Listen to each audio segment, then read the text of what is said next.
Praise the Lord. இன்றைய பலப்படுத்தும் வார்த்தை சங்கீதம் 138வது அதிகாரம் 6வது வசனம். Psalm chapter 138 verse 6. கர்த்தர் உயர்ந்தவராயிருந்தும் தாழ்மை உள்ளவனை நோக்கி பார்க்கிறார்.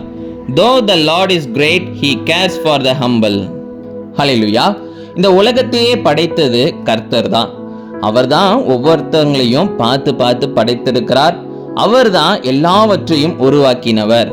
அவர் அவ்வளவு உயர்ந்தவராக இருந்தும் அவர் தாழ்மை உள்ளவர்களை நோக்கி பார்க்கிறாராம்.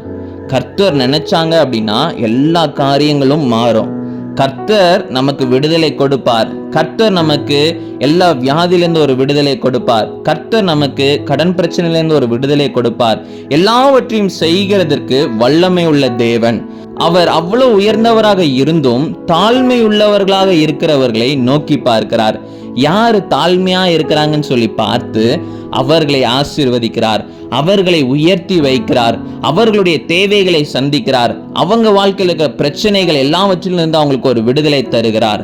அப்போ உங்களுடைய வாழ்க்கையிலும் நீங்க தாழ்மை உள்ளவர்களாக வாழறதுக்கு அர்ப்பணிங்க.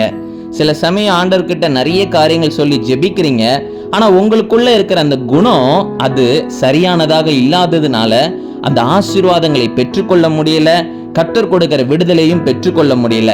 ஆனா இன்னைக்கு நீங்க தாழ்மையுள்ள ஒரு குணத்தை உடையவர்களாக இருந்தீங்க, தாழ்மை உள்ளவர்களாக இருந்தீங்க அப்படின்னா நிச்சயம் கர்த்தருடைய பார்வை உங்க மேல வரும்.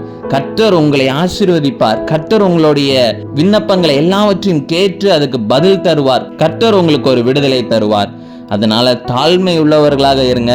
கர்த்தர்கிட்ட இருந்து ஆசீர்வாதங்களை பெற்றுக்கொள்ளுங்க. நம்ம எல்லாரும் கண்களை மூடி ஜெபிக்கலாம். எங்களை நேசிக்கிற நல்ல தகப்பனே ஏசப்பா, பிள்ளைங்க இந்த நாள்ல ஆண்டவரே ஏசப்பா அவங்க வாழ்க்கையில செய்கின்ற ஒவ்வொரு காரியங்களையும் தகப்பனே ஏசப்பா சோதித்து பார்த்து இந்த நாள்ல ஆண்டவரே தாழ்மை உள்ளவர்களாக வாழ்கிறதுக்கு தங்களை அர்ப்பணிக்கிறாங்கப்பா. நீங்க பிள்ளைங்களை ஏற்றுக்கொள்ளுங்க, பிள்ளைங்களுடைய தேவைகளை சந்திங்க, விடுதலை கொடுங்க, நீங்க மகிமைப்படுங்க. இயேசுவின் மூலம் ஜெபிக்கிறோம் எங்கள் ஜீவனுள்ள நல்ல பிதாவே. ஆமேன், ஆமேன், ஆமேன். கர்த்தர் உங்களை அதிகமாக நேசிக்கிறார். அவர் நிச்சயம் உங்களை ஆசீர்வதிப்பார். God bless you. Have a blessed day.